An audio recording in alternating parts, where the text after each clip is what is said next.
You're not broke because you're not good at sales. You're broke because you're doing these 6 deadly sales habits. Now that might be an ouch or an ouch and amen. Listen, I used to think that I was not good at sales. I didn't have what it took to be good at sales until I realized I just was doing the wrong things at the wrong time. Because sales is easy when you know what you're doing, but it's hard to learn because there's a lot of unlearning that you need to do. Let me ask you a question. Have you ever feel like you are putting in so much effort, you're doing so many things, but the results and your bank account doesn't reflect your hard work? It doesn't reflect the activities that you're doing? Well, you're not alone. So today I want to share 6 deadly sales habits that are keeping you broke and help you stop making these habits so you can make more money, make more sales, enroll more clients, and serve who you're called to serve. So habit number 1 is you're selling to everyone. When you sell to everyone, you're selling to no one. And you may be thinking, wait, Althea, but I can serve so many people.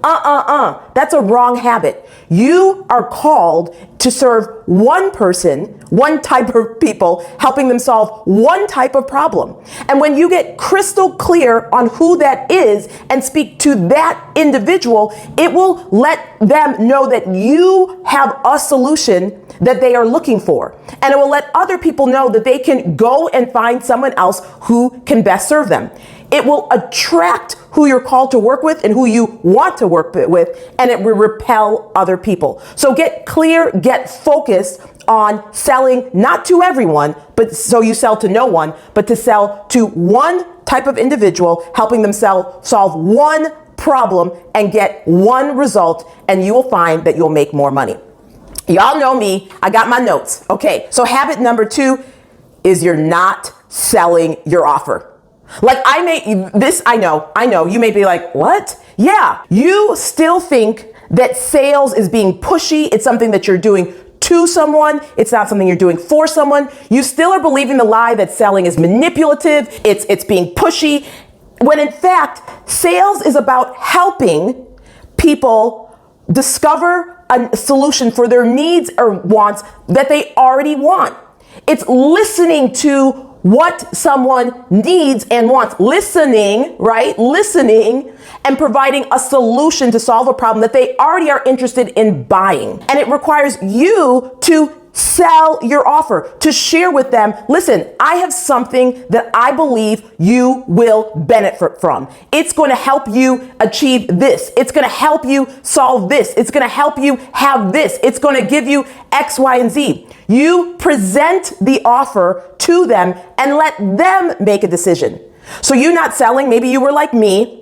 You know, I used to have such a fear of rejection. I used to lead these seminars. Remember teleseminar? And I would lead these free teleseminars, and people would be like on the call, the Q&A would be over, and I'm like, is there any other questions? There'd be no other questions, but they wouldn't hang up. They were waiting for me to say, here's how I can help you. Here's how you can go deeper into this and get, deeper into this material and not have the learning stop. But instead I was like, well, if you're interested in learning more, you can just go to my contact page. And some would go, but many wouldn't. So stop making this mistake. Understand that selling is serving, and it's not something you're doing to someone. It's doing something you're doing for someone. Mistake number 3, being attached to the sales results. I love in the Bible where it says, one plants, Apollos water, and God does the increase. Do you understand that, yes, the money that you're going to get is going to come out of someone's pocket, someone's account, someone's purse, someone's wallet, and they are a resource, not a source. God is your source. Shaban says that. God is your source, not your contracts, not your clients, not your customers. And that means stop worrying about the increase and the results that God is going to do. Focus on, are you planting or are you watering in respect to sales? Be detached to the results. You are focused on who am I called to help, And how can I help them? I know their problem better than they know themselves, right? I've been where they are. I've crossed over and I'm showing a light to help them. And I'm just focusing on developing my sales skills. So I communicate the offer effectively. So I talk about the payoff and how it makes their life better and how it saves their time. And when they are ready, if it makes sense for them, they will say yes, but you don't attach your accomplishments, your sense of well-being to the sales. Your emotions are going to go up and down. That's not your job. So detach yourself from the results, right? Be determined, be focused, you do all that you can do and be detached from the results. These are the 6 deadliest sales habits that are keeping you stuck and keeping you broke. Number 4 is taking no's personally. You understand, as a business owner, as a sales professional, you're going to hear more no's than yes. Like that's going to happen, right?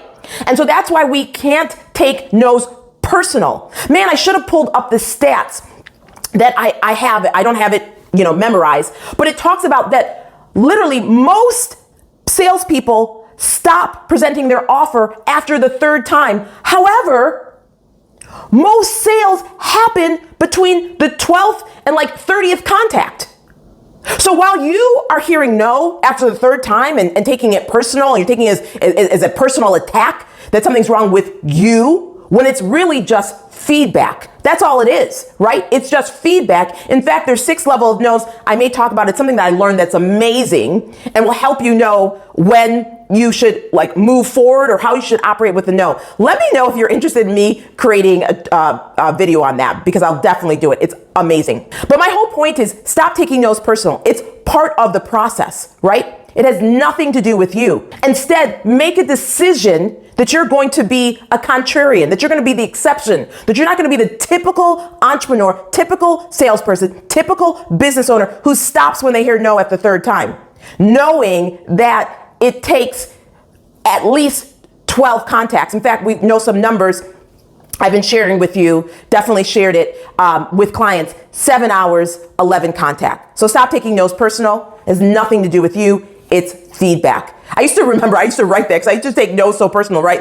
I had this spirit of rejection. I would write big notes. No is not personal. It's just feedback, right? To tell my brain that. Okay, we are on number 5. And this is not following up. This is a natural flow, right? Not following up. When someone says no, right? You're getting it distorted. No may mean not now, not at this time. It could be never, right? But you can systemize your sales success so that the follow-up happens automatically, right? Systematically. And or you can follow up. Yeah, you can pick up the phone, you can send the DM, you can create a personal loom, you can do follow up. I remember when I shared an offer for a VIP day with a prospect, I shared it with my list in 2014. And someone expressed interest, and then I shared the price and they were like, no, I'm not interested. But they stayed on my list. So they were systematically receiving value from me, right? As I was sharing content with them. And then in 2017, I shared the offer again. This is, after I pivoted my business from executive coach to business coach. If you want to hear that story, it's from CPA to business coach. Nonetheless, let me get back on track. I shared the offer again, and this individual in 2017 bought it. And I asked her, what made you buy it this time? And you know what she said? Althea, had nothing to do with you. In 2014, I didn't feel like I was worth it. Do you understand that some people have to go through their own process and believing that they're worth investing in themselves with your offer? And it has nothing to do with you. But as you continue to provide value to them, right? And you can do it systematically through your newsletter, right? That you own. When it's right for them, when they understand that they're worth the investment, they're deserving of what you have to offer, they will buy. So follow up, follow up, follow up. And number 6, this one, man, this is a game changer. You are going to generate more sales if you start doing this habit. After you make a sale, make another sale. So the mistake is, the deadly mistake is not going after another sale when you make a sale. So what do I mean by that? let's take that scenario that I just shared, right? She buys, she bought the VIP day, and I like got new insights, right? I'm realizing, oh my gosh, her not buying before had nothing to do with me. Not my sales copy, not my marketing, not my offer. It was all in her. She had to go through her own process. Man, there's some other people who expressed interest in my VIP day. Now I've got some new information. Let me go pick up the phone. Let me send some emails, right? Like I'm energized, right? Like there's something happens, right? Because now I'm excited that I'm able to pour into someone and there's going to be exchange of value. And I know that they're going to experience a transformation and result. So let me follow up. Like I made the sale. Let me follow up now. These are the 6 deadliest sales habits. This is a safe community, right? Like there is no condemnation in Christ. Let me know in the comments below which of the ones that you've been making, right?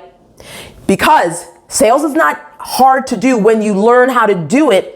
It's hard to learn because you have to unlearn things, because there's so many things that don't make sense because we're believing some lies. So let me know which of the deadliest habits you've been making and you're going to stop making, okay?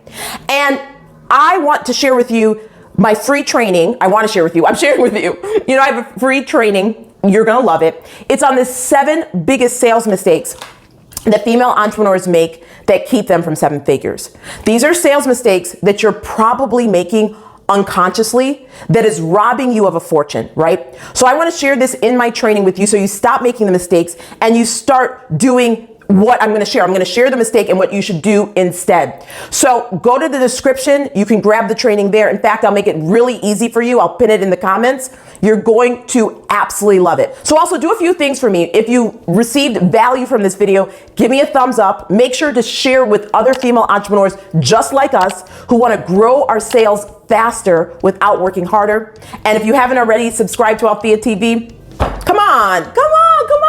Join the party. So go ahead and subscribe, hit that notification bell so you're notified whenever we release a new video. Okay, I can't wait to continue the conversation in the comment section, and I'll see you in the training. Bye for now. Thanks for watching. Subscribe and hit the notification bell so you're notified when we release a new video. Then click the TV to watch the next video. Go to altheamcintyre.com to get your free training on the 7 biggest sales mistakes that keep you from 7 figures.